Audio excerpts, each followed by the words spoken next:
All right, so hey, just to let you know, we did have to rebury this line right here from Spectrum. So you can call them and see if they want to come clip that, you know, next time they're here. But they only buried it about 2 inches. So we had to rebury it 6 because the skid steer hit it when we were picking up this big pile that used to be right here and pulled it up out of the ground. And it wasn't even hardly 2 inches in some spots. So we dug it back down to 6 and buried it as low as we could. So I'll make sure to remind you there. And you can see the driveway looks amazing, looks great. Flower beds look great. This will cultivate and break down. And then you can plant whatever you want in there. Most of that should kill the weeds and everything else.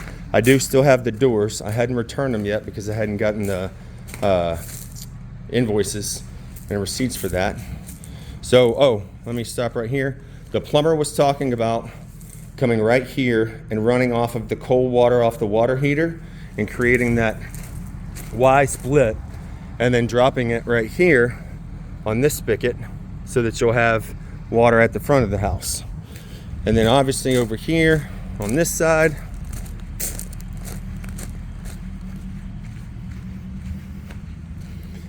this water works good right here.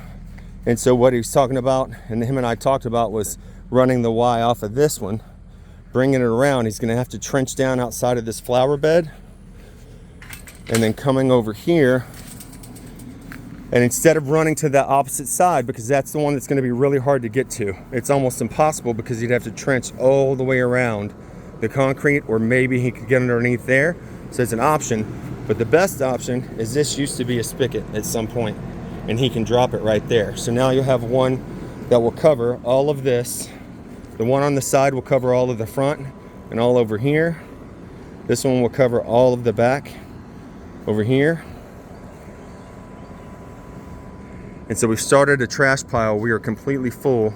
So we started a trash pile over here, and that's what we're gonna have to keep working on and probably get another dumpster at some point. So I'll call them and tell them it's ready to be picked up and give them your information. And then he was saying that this one over here, that's the one that's gonna be extremely difficult to get to, because I'm sure, as you know, when they did all the water lines and ran them up in the ceiling, there is no longer an access to access those water lines. So if anything ever goes wrong with those water lines, you're gonna have to cut a hole in the sheetrock. And if I'm missing something and he missed it, you tell me. But he said he had talked to you before, almost a year ago, maybe a little bit more.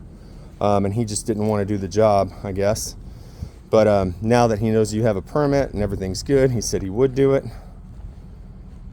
So this spigot that is right here would be too difficult to run off of, but because he'll be able to tap off of the water heater with the Y, you'll be able to access all of this front yard and all this side yard. And we did have some leftover mulch that I wanted to make sure we had in case there's anything else that you do wind up wanting to do over here on the side, depending on how we do a fence or whatever you may want to do. And then let me show you again. This is what we just finished as we were going through while we still had the skid steer. I wanted to make sure that he covered and got smooth all of that right in front of the shed so that it was nice and smooth. So we took some dirt from over here and started pushing it that way. And the next big project is to get in there. We only got a few things out of it, but we need masks and everything else to get in there. Same thing with those far sheds on the side. We can knock down that old one. We just need to get another 20 yard at some point.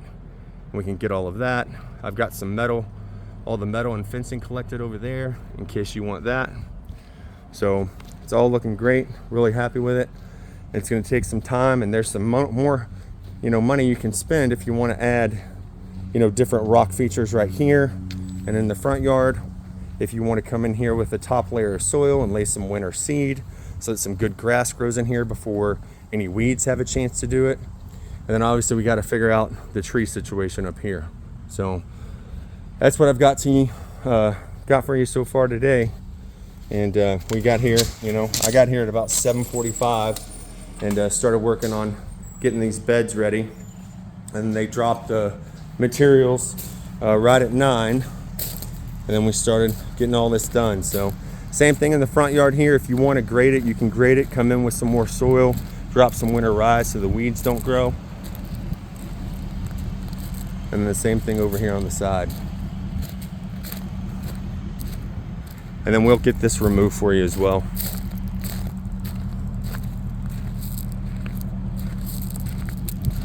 There she is. Looks pretty. Really happy with the way the driveway will come out. We're gonna get lots of rain and it's gonna cool off, so all of this stuff will start to settle and pack in even better than it already is. All right, Shane, I'll catch up with you in a little while. Thank you.